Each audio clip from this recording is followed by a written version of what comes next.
देखिए, ये गठबंधन, ये अलायंस बीजेपी को भयभीत कर रही है। वोट परसेंटेज के साथ साथ ताकत, जैसे 5 नदियों की ताकत इकट्ठी हो जाए तो किस जोशो खरोश से बहती हैं।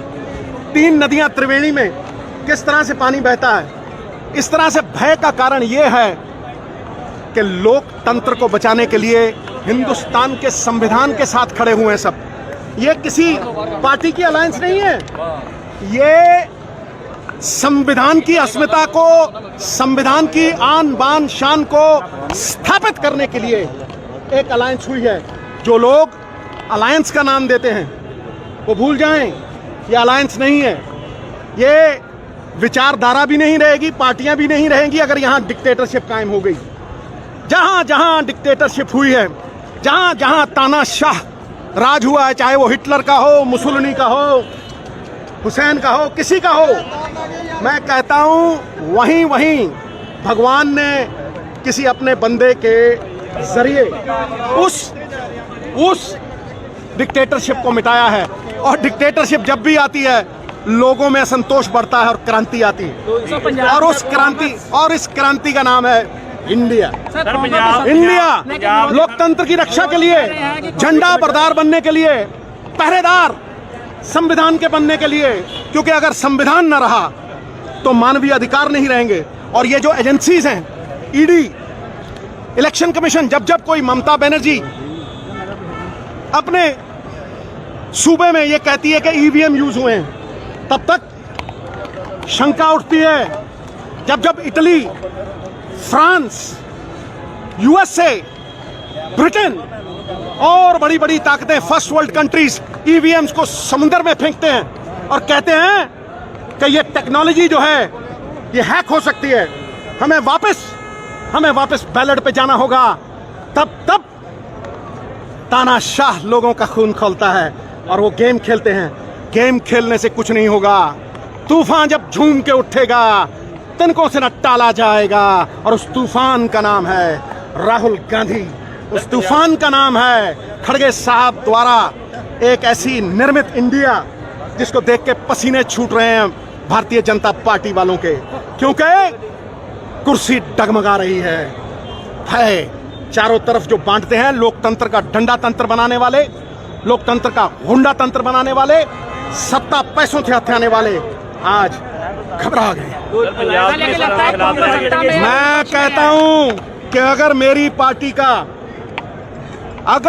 पार्टी का लीडर खड़गे साहब, प्रियंका गांधी, राहुल गांधी, सोनिया गांधी मुझे कहेंगे कि देश हित में संविधान के साथ खड़े हो जाओ, तो यही मेरे पिता ने कहा था, यही देश को आजाद करने वालों ने कहा था, यही लड़ाई शहीद आजम भगत सिंह ने लड़ी थी। अगर लोकतंत्र ना रहा गुरु तो तुम कहां रहोगे, तुम्हारे अधिकार कहां रहेंगे। अगर संविधान से ड्रॉ करने वाली एजेंसीज, ईवीएम्स की बात उठती है, इलेक्शन कमीशन ने डिस्क्वालीफाई किया राहुल गांधी को डिबेट के मामले में ऐसा होता है क्या?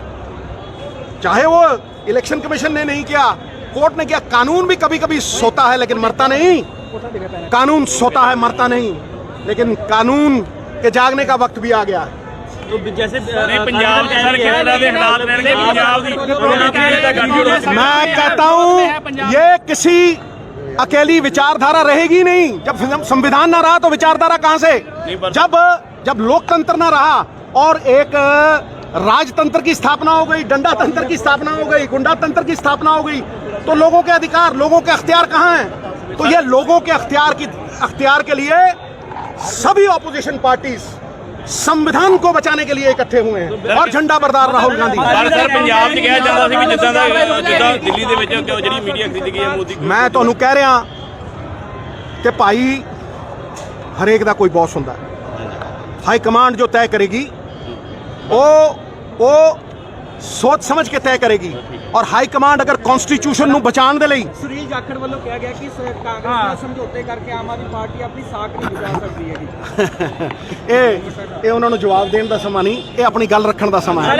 ਭਟਕਾ ਨਾ ਮਿੱਤਰ ਪਿਆਰੇ, ਜੇ ਅਕਾਲੀ ਦਲ ਨੂੰ ਮੈਂ ਇੰਨਾ ਹੀ ਕਹਿਣਾ, ਜੇ ਕੱਲ ਨੂੰ ਕੋਈ ਕਹੇ ਵੀ ਤੁਹਾਡਾ ਵੀ ਤੁਹਾਡਾ ਜਿਹੜਾ ਲੋਗੋ ਹੈ ਉਹੀ ਖੋਲਿਆ, ਹੁਣ ਤੁਸੀਂ ਅਕਾਲੀ ਦਲ ਹੀ ਨਹੀਂ ਰਹੇ ਜਿਵੇਂ शिव सेना ਨੂੰ ਕਿਹਾ ਸੀ, ਤੇ ਇਹ ਕਿਸੇ ਨਾਲ भी हो जाऊगा ना, ये किसी के साथ भी हो सकता है।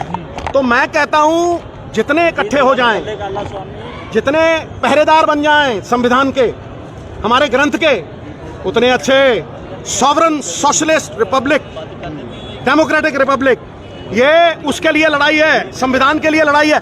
लोगों की ताकत लोगों तक कहां पहुंच रही है? लोगों की ताकत चंद लोगों में सीमित रह गई है। नौकरियां कहां गई? बैंक लुट गए, देश पे सबसे ज्यादा कर्जा हो गया। कोई बात करता है? अरे भाई, हिंदुस्तान में सब है, सब। ये सेकुलर मुल्क है, था और रहेगा। ये उसी सेकुलर देश की अस्मिता, एग्जिस्टेंस की लड़ाई। पर वो कह रहे हैं कि मतलब कि आप नहीं, पंजाब ਚ सर आवाज चुकते रहोगे कि नहीं? मेरी बात सुनो, नहीं, पंजाब ਚ आवाज चुकते मैं रहोगे। कहता हूं पार्टी से ऊपर उठ के, पार्टी से ऊपर उठ के एक बात कहता हूं, जो चोर है ठोको, जो चोर है विजिलेंस करो। क्या एतराज है भाई? क्या एतराज है? उसकी प्रॉपर्टियां सीज करो। अगर आमदनी नहीं तो प्रॉपर्टी कहां से? इसलिए इसमें किसी को जवाब देने में कोई दिक्कत नहीं होनी चाहिए, पॉलिटिकल वेंडेटा नहीं होना चाहिए। लेकिन अगर किसी ने पंजाब का पैसा मारा है तो इस मामले में तो मैं भगवंत मान साहब के पास सवाल करता हूं। 270 हो गए, जवाब नहीं आया। बताओ मान साहब, ये रेत माफिया कौन चला रहा भाई? हैं? ये दारू माफिया कौन चला रहा भाई? हैं? वो माफिया, वो जो केबल वाला था, गुरु ठंडे पड़ गए हैं, क्योंकि यही जीएसटी के बाहर है।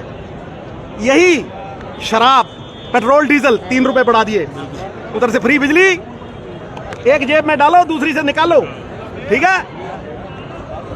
रेत माफिया 15,000 दी ट्राली, जी 3,000 दी मिलती थी। ठीक है कि नहीं? बाढ़ खतरा आने से पहले टाला जा सकता है। बाद में आप अपने पजामे गीले करके दिखाते रहो, उससे कोई फायदा नहीं होगा। एक बात याद रखना, सेम नालों की क्लीनिंग होनी चाहिए थी। ड्रेनेज जितनी है उसकी क्लीनिंग होनी चाहिए थी। फ्लड कभी नहीं आता अगर चो साफ होते। फ्लड कभी नहीं आता अगर एक फंड आता है सेंटर की तरफ से, उसका इस्तेमाल किया जाता। कैलेमिटी फंड आता है, कोई कितने पैसे लगे उसके? हाँ, जब फ्लड आ जाएगा हर बंदा घुसेगा किश्ती में। अब फोटो मान साहब की भी फोटो शूट हो रही थी, जाखड़ साहब ने डाली है, मुझे अच्छी लगी।